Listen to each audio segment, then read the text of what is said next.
చూడు మహేంద్ర, నువ్వొక ఎస్ఐవి. వచ్చిన అతను ఏమైనా నీ పై అధికారా? కుర్చీని కర్చీఫ్తో తుడిచి కూర్చోమని చెప్తున్నావు.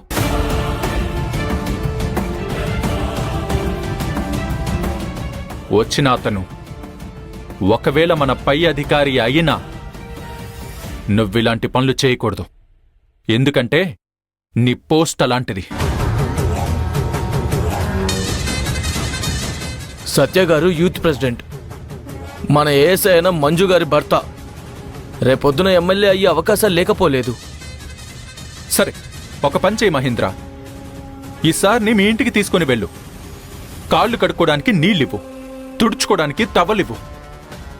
అప్పుడొక నాటుకోడిని తెచ్చి వండి పెట్టు. అది కూడా నీ ఇంటి దగ్గర, స్టేషన్లో కాదు. ఎందుకొచ్చారో కనుక్కొని పంపించేసి.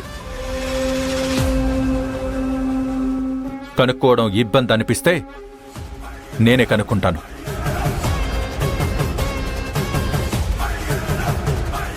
మీకేం కావాలి? ముందు మర్యాద కావాలి. మా ఎస్ఐ గారిచ్చారు. ఇప్పుడు చెప్పు, ఏం పని మీద వచ్చావు? మా పార్టీ కార్యకర్త నైట్ పోస్టర్లు అంటిస్తుంటే తీసుకొచ్చారు. పంపించండి. పంపించడం కుదరదు. ఎందుకని? అర్ధరాత్రి పోస్టర్లు అంటించడం తప్పు. పైగా వచ్చే వెహికల్స్కి పోయే వెహికల్స్కి న్యూసెన్స్ చేశాడు. కాబట్టి అతన్ని వదలడం కుదరదు. చూడండి, ప్రతి కేసుకి ఓ సెక్షన్ ఉంటుంది. అతన్ని ఏ సెక్షన్ కింద అరెస్ట్ చేశారు? చూడండి, అతని వల్ల చాలా మంది ఇబ్బంది పడ్డారు.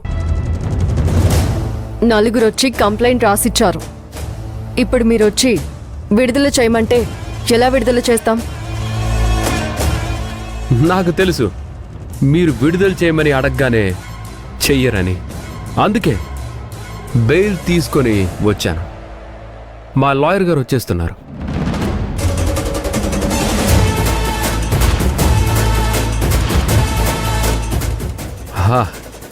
వచ్చేశారు.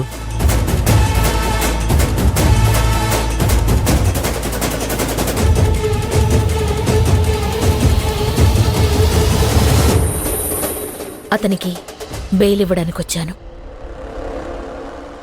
ఇదిగోండి బెయిల్ పేపర్స్. తీసుకోండి.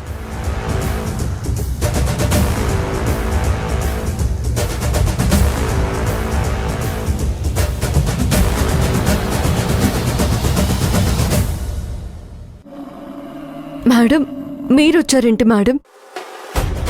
అవును, బెయిల్ ఇచ్చేది లాయరే కదా, అందుకే వచ్చాను. చూడు, తను నా పర్సనల్ లాయర్. నాకు ఏ ఇబ్బంది వచ్చినా, నా పార్టీ కార్యకర్తల్లో ఎవరైనా అరెస్ట్ అయితే నాకు కిరణ్మయ్ గారే బెయిల్ ఇస్తారు.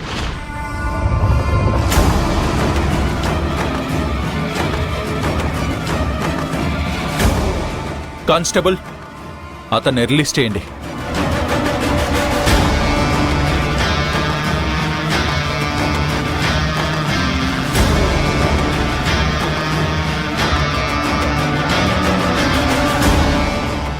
రాయ్, పద.